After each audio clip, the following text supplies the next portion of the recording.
Movie की शुरुआत होती है एक लड़की से जिसका नाम आइरिस होता है और वो उस टाइम काफ़ी टेंशन में होती है। बिस्तर पर लेटे कुछ ना कुछ सोच रही होती है। अगली सीन में वो अपनी गाड़ी लेकर दूर कहीं पहाड़ियों में चली जाती है और यहाँ पर हमें पता चलता है कि उसका एक बेटा होता है, लेकिन अब वो इस दुनिया में नहीं है और वो इसकी मौत का जिम्मेदार खुद को समझती है। इसीलिए अब वो सुसाइड करने का सोच लेती है। वो अपने बेटे के पास जाना चाहती है। अब वो पहाड़ी के किनारे आकर खड़ी हो जाती है और पहाड़ी से नीचे कूदने ही वाली होती है, तभी वहाँ पर एक आदमी आ जाता है जिसका नाम रिचर्ड होता है। वो आइरिस को देखकर समझ जाता है कि सुसाइड करने वाली है, अपनी जान देने वाली है। फिर वो आइरिस से बात करने की कोशिश करता है। वो आइरिस से कहता है, देखो ना, मौसम कितना अच्छा हो रहा है, हमें इसे एंजॉय करना चाहिए क्योंकि ज़िंदगी हमें एक ही बार मिलती है। ज़िंदगी में सुख और दुख आते रहते हैं। यहाँ पर आइरिस समझ जाती है कि ये मुझे रोकना चाहता है। आइरिस कहती है, मुझे रोकने की कोशिश मत करो, मुझे मरने दो। वो आइरिस से पूछता है, आखिर बात क्या है, तुम इस तरह से अपनी जान क्यों दे रही हो।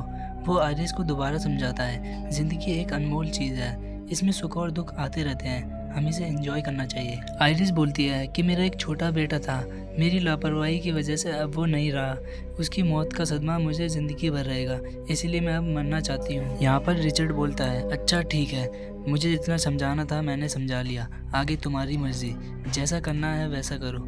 और ये सब कहकर रिचर्ड वहाँ से चला जाता है। और यहाँ पर हमें देखने को मिलता है कि कहीं ना कहीं रिचर्ड की बातों का असर आइरिस पर पड़ जाता है और वो अपनी जान देने का इरादा भी बदल देती है। इसके बाद आइरिस भी वहाँ से चली जाती है। वो दोनों बात करते करते अपनी गाड़ियों के पास आ जाते हैं। रिचर्ड आइरिस को गुड बाय बोलकर वहाँ से जाने लगता है। तभी वो एक अम्ब्रेला लेकर गाड़ी से बाहर आता है और बात करने के बहाने से आइरिस के पेट में उसे घुसाकर उसे इलेक्ट्रिक शॉक देता है, जिसकी वजह से आइरिस वहीं पर बेहोश हो जाती है। अब रिचर्ड आइरिस के हाथ पैर बांधकर उसे गाड़ी में ले जाने लगता है और यहाँ पर हमें पता चलता है कि रिचर्ड एक साइको किलर है जो लोगों को बिना किसी वजह के ऐसे ही मारता है। थोड़ी देर बाद ही आइरिस को होश आ जाता है और वो रिचर्ड से पूछती है कि तुम मुझे कहाँ लेकर जा रहे हो। दरअसल वो ये सब बात करके रिचर्ड का ध्यान भटका रही होती है और चुपके से अपने हस्बैंड को कॉल लगाने की कोशिश करती है, लेकिन यहाँ पर रिचर्ड को पता चल जाता है और वो आइरिस से कहता है, किसी को कॉल लगाने की ज़रूरत नहीं है, नेटवर्क तो यहाँ ज़रा भी नहीं है, वरना मैं तुमसे तुम्हारी वॉच पहले ही अलग कर देता। थोड़ी देर बाद आइरिस को अपनी पॉकेट में से एक छोटा सा चाकू मिलता है और वो रस्सी काटते काटते उसका ध्यान भटकाती है ताकि इस चीज़ का उसे पता ना चल सके।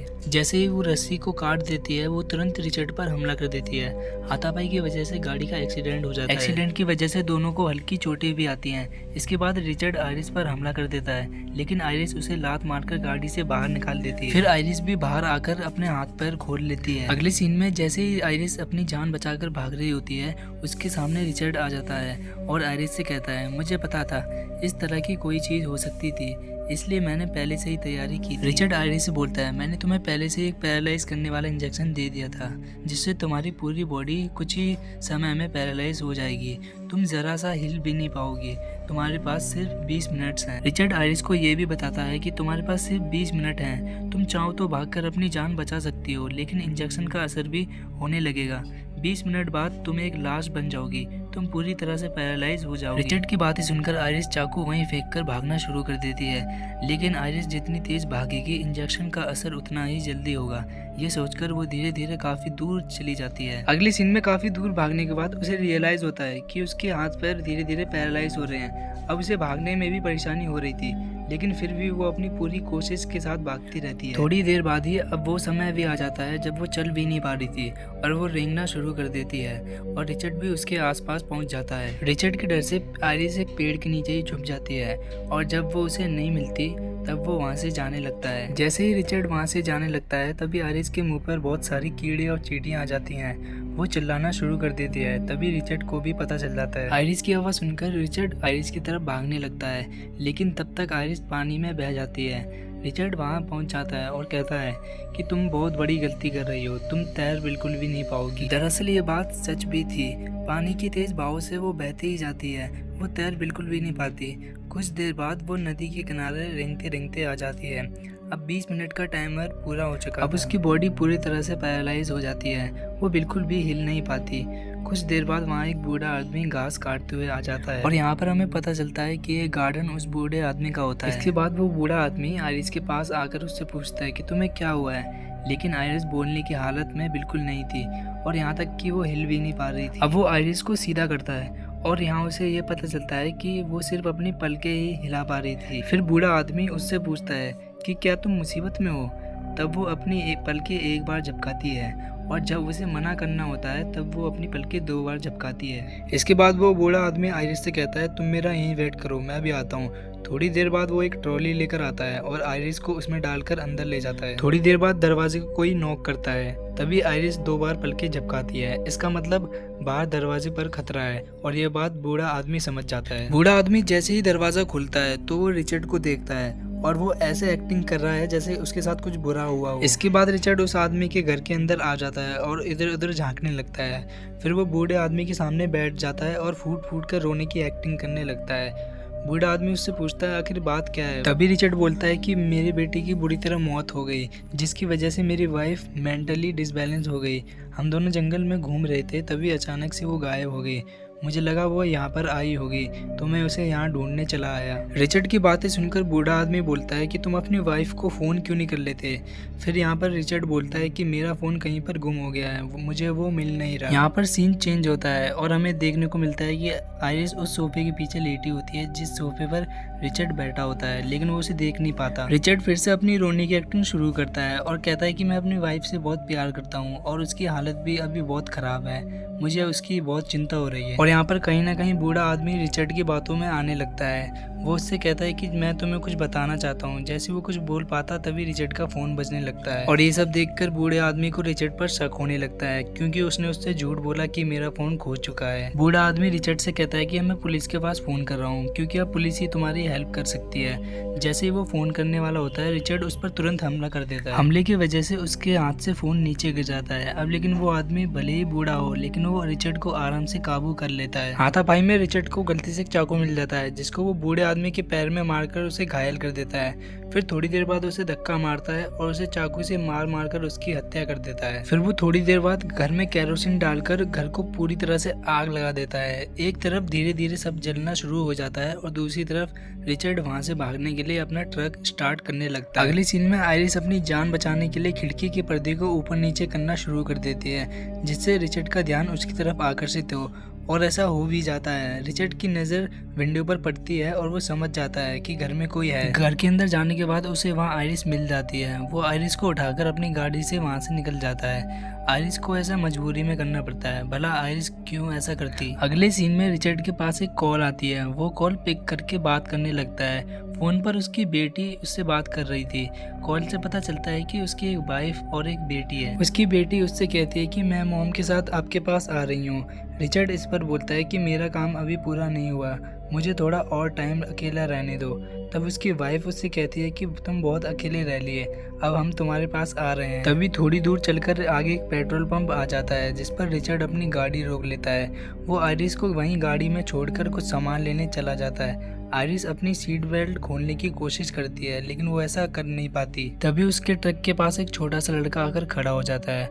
आयरिस उसे देखकर अपने बेटे को याद करने लगती है।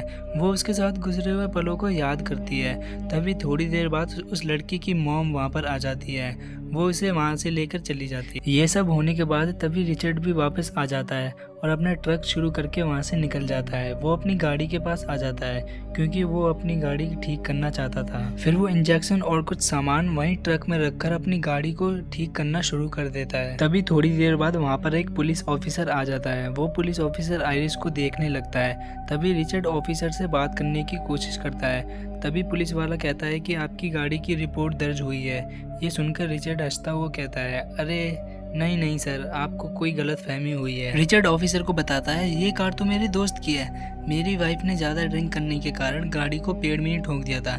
एक्सीडेंट होने की वजह से गाड़ी यहीं पर छोड़कर मैं अपना ट्रक लेकर आया हूँ। यह सब सुनकर ऑफिसर रिचर्ड से पूछता है, क्या मैं तुम्हारी वाइफ से बात कर सकता हूँ? रिचर्ड बोलता है, नहीं, उसने अभी काफ़ी ज़्यादा ड्रिंक कर रखी है। दूसरी तरफ आयरिस इस बात को सुनकर खिड़की को नीचे करती है। खिड़की को ऊपर नीचे करने की वजह से ऑफिसर का ध्यान उसकी तरफ चला जाता है। वो उससे बात करने की कोशिश करता है और वो रखा हुआ इंजेक्शन को वहाँ देख लेता है जो रिचर्ड ने वहाँ पहले रखा था। दरअसल ऑफिसर यहाँ पर सब कुछ समझ जाता है, लेकिन इससे पहले कि वो कुछ कर पाता, रिचर्ड ऑफिसर पर हमला कर देता है और बुरी तरह हमले के कारण ऑफिसर की मौत वहीं पर हो जाती है।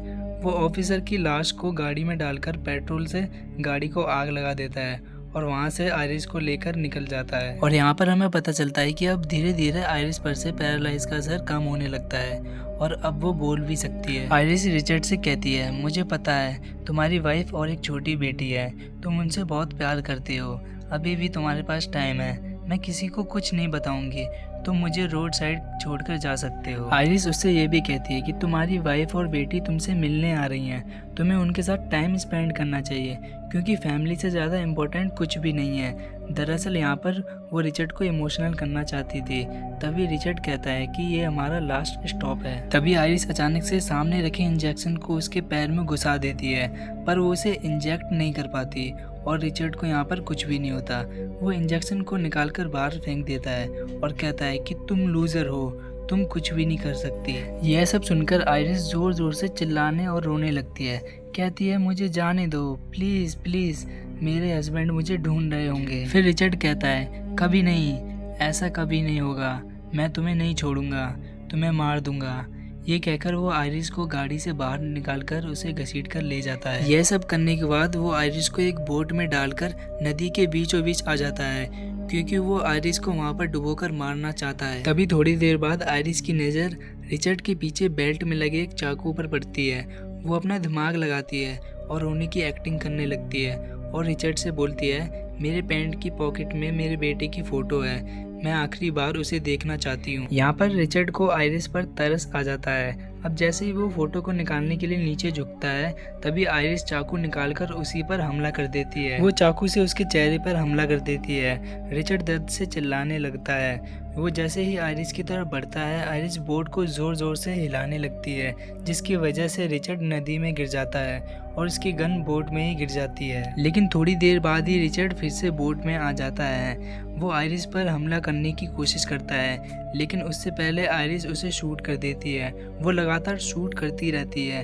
फिर रिचर्ड पानी में वापस नीचे गिर जाता है। यहाँ पर सीन चेंज होता है और आयरिस सोचती है कि उसकी जान बच गई, लेकिन लगातार शूट करने की वजह से कुछ गोलियां बोट में लग जाती है, जिससे बोट में होल हो जाते हैं और पानी अंदर भर जाता है। बोट में पानी भरने की वजह से बोट डूबने लगती है और आयरिस भी डूब जाती है, लेकिन वो पानी में बहकर एक किनारे पर आ जाती है और वहीं पर लेट जाती है। और हम देखते हैं कि दूसरी तरफ रिचर्ड भी दूसरे किनारे पर आ जाता है, लेकिन उसकी हालत काफ़ी ख़राब होती है। आयरिस चाहती तो उसकी हेल्प कर सकती थी, लेकिन वो ऐसा नहीं करती क्योंकि उसने उसे बहुत परेशान किया और उसे मारने की कोशिश भी की। और अंत में जैसा होना था वैसा ही होता है। वो रिचर्ड को वहीं पर छोड़कर चली जाती है।